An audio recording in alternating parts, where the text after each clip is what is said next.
right? So value-based principles to guide development and utilization of AI. That's the whole idea.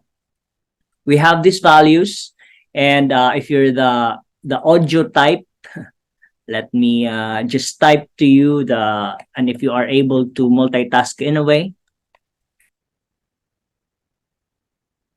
I have some videos for you if you're not, uh, if you're the multimedia type. So one, inclusive growth, sustainable development, and well-being. I'll explain that in a bit. Human-centric values and fairness, transparency and explainability, robustness, security and safety, accountability and trust. These are OECD principles, streamlined for our purposes, and we added the sixth one, which is on trust. And I explained to you why we need that kind of principle. You'll also notice that if you're trying to, if you compare this with other sets of guidelines, or other sets of principles, so-called for AI, you'll see that we have collapsed some of these principles. The reason being, they are very related and they tend to cluster towards these principles. The idea is about parsimony, explaining more with less. So if you've seen some other guidance, some other principles, you say they're like 20, they're like 12. No, I want to keep it lean, the set lean, and hence only 6. And you'll see, hopefully, it's justified in your eyes. No, so look at inclusive growth, sustainable development, and well-being. This articulated in our Philippine Innovation Act. There's funding and support for R&D efforts in the country, AI research, and sustainable development. No, so there are many issues around here. There's Philippines is growing, but it's not necessarily benefiting the poorest of the poor. So the Philippines, and we've been agonizing over this fact, is a highly unequal country. Maraming mayayaman, napakadaming mahihirap. And if we have to move as a country, it's not enough that we grow as a country, but we make sure that the growth is equitably shared. No? I've been saying, because my university is doing a pivot in BARM, for BARM and other geographically isolated, disadvantaged areas. If we cannot save BARM, if you cannot save the poorest of the poor in the country, you cannot save the Philippines. So that's the idea of inclusive growth, and later on you see equity. Sustainable development, or development cannot be sustainable if we don't include the poor. AI's burdens and benefits have to be shared equitably, as we were saying. AI cannot just be in Metro Manila. AI cannot just be for a few, or for at least the technically capable like you, going on Zoom. So 2030, there is potential to increase global economic activity by around 13 trillion.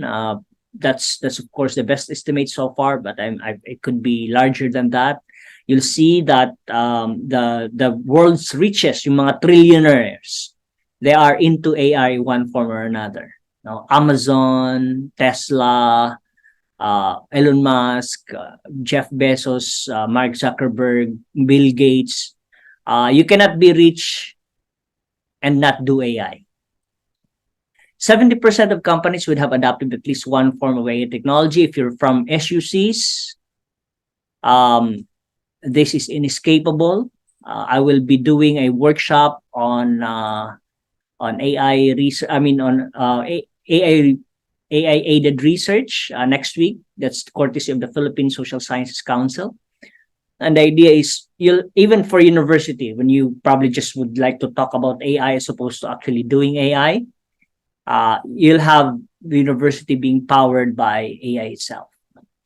AI can cause significant boost in labor productivity. This is an extrapolation, 30-40%. I see that happening or impacting my very own productivity. I cannot. It's hard for me to imagine doing work without AI. There has to be some kind of AI service. Some of you may have attention deficit disorder. And so you would want AI to do a summary, for things that are uh, TLDR, so too long didn't read, no? So especially if it's a casual inspection of the document, I want that's how I deal with AI anyway. So for you, for I think that's the spelling. That's one I use for dealing with voluminous documents and I'm in a hurry. No? Otherwise, you would want to savor the pros. No? So, inclusive growth, sustainable development, well-being. There are many interconnections that we can do. That can deal with later on in so much more details, new ones. But for now, let's consider also the possibility that everything here is just a hype. No, hype. May nakinabang. Sino ba sa inyo nalugi na sa crypto, for instance, or in the internet bubble in the 1990s? Sino dito yung biktima o nakinabang? But in any case, it's possible that at least for generative AI, it has already peaked or it is approaching peak of inflated expectations. There's just so much magical thinking around AI. Oh my God, this and that. But maybe we have to temper the hysteria because that could really be just inflated expectations. So I urge you, if you're not immersed in AI just yet, to really immerse yourself in AI and make AI boring to you. No? So kailangan maging maboard tayo sa AI. So far for me, not so much just yet. I have a discussion last night with my wards, and I was asking the question, umiinom ba ng tubig ang isda? And then I was asking them, how do you answer that? How do you find the tools to be able to answer that question? So these are kids, so I think that's where you want to go through some kind of productive use of AI, but it gets worse before it gets better, and that is when we get through the disillusionment phase. No, ay yun lang pala ang AI. Ay yun lang pala ang generative AI. Do we need more to be able to push the boundaries of knowledge, of learning, of ways of knowing. So we have to be disillusioned, and then from there you get to the slope of enlightenment. And from there, hopefully will be truly productive. No?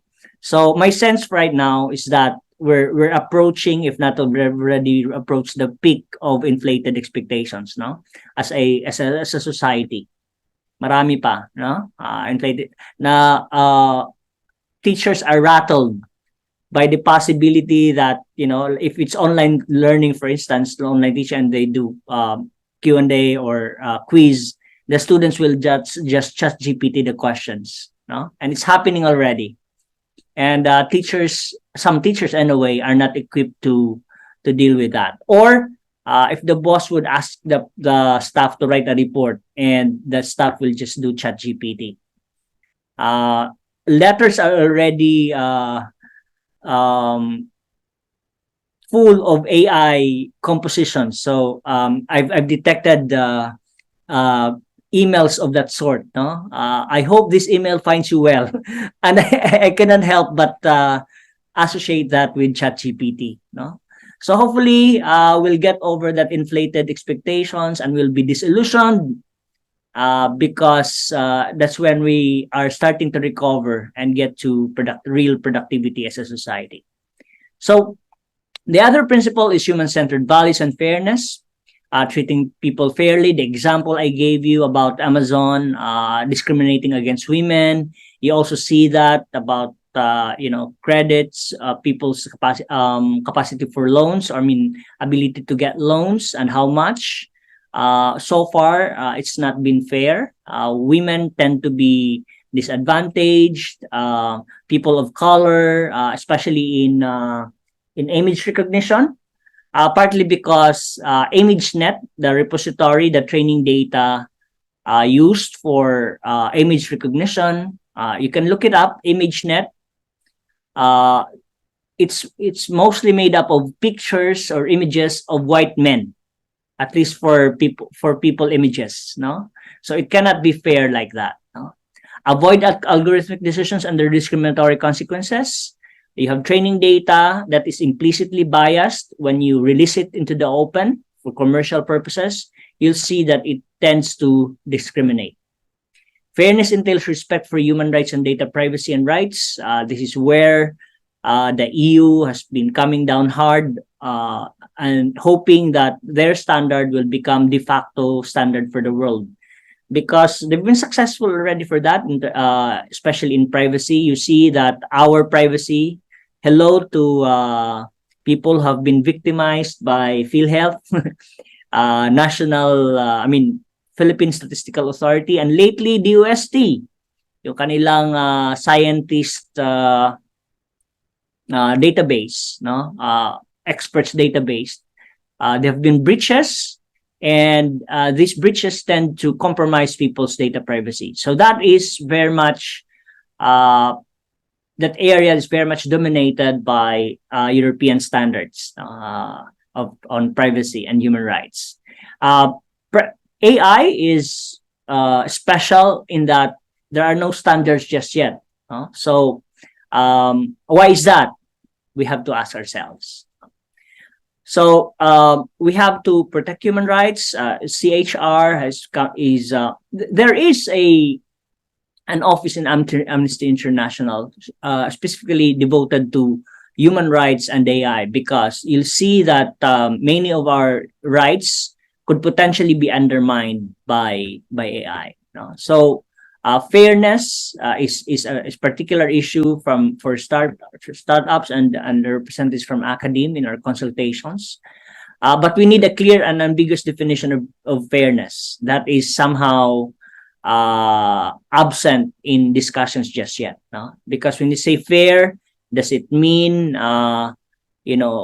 equality? Maybe not, because our starting points have never been equal. The possibility, if the regulators would allow, is to look at the most disadvantaged, the least minimally advantage among us, and to uplift them to get to the level where they are, or they will become functional in a society dominated by AI. Or at the very least, there has to be compliance, and that is easier said than done, because how can you comply when there are no standards, especially in AI? So the other principle is robustness, security, and safety. I hope we'll have a separate session drill down on this, because there are many intricacies involved here. Robustness, especially required for risky situations. But as you can see in social media, it could be risky, yet there are no clear standards. Supposedly the community policing policies of Facebook, for instance, seem to be inadequate to guard against misinformation, for instance. Security, as you can see, I think it's not reasonable anymore to maintain that you are a private person. There's so much data released. So how many of you have participated in elections? For those of you who have already registered with the Philippine Statistical Authority, because if you've done so, if you are any of those, congratulations. Your identities have already been released online. As a matter of fact, if you have, I'm not that I'm encouraging it, because the National Privacy Commission is about to release a directive telling people not to access the data sets available out there. It's like 500 500 plus gigabytes of data, the one, the PhilHealth breach, no? The Comelec breach is like 300 gigabytes of data. So all those combined, you're talking about millions of Filipinos. So most likely, if you have participated in any of the data processing at PhilHealth, Philippine Statistical Authority, the UST Comelec, Comelec, right? Your personal information is already out there, and if you know uh, um, the dark web, it's there for your picking. No, so we have to consider this very. We have to take this very seriously because with AI, it's going to the security challenges will be amplified because the machines are the original are the monster mariteses. No, they talk to each other. No, and AI, uh, it's like it's destined to be a beast feeding on information of people. So that is a serious concern. So we have to have a robust AI ecosystem with safeguards against possible errors, looking at safety, especially, for instance, if you have self-driving cars, no, I mean, not available just yet in the Philippines, but there's some kind of there's some amount anyway of autonomy, robotics. My university has been proud to have acquired robotic surgery and equipment for that. Uh, Control of electric power grid. So these considerations would require greater attention for safety, security, and robustness of AI.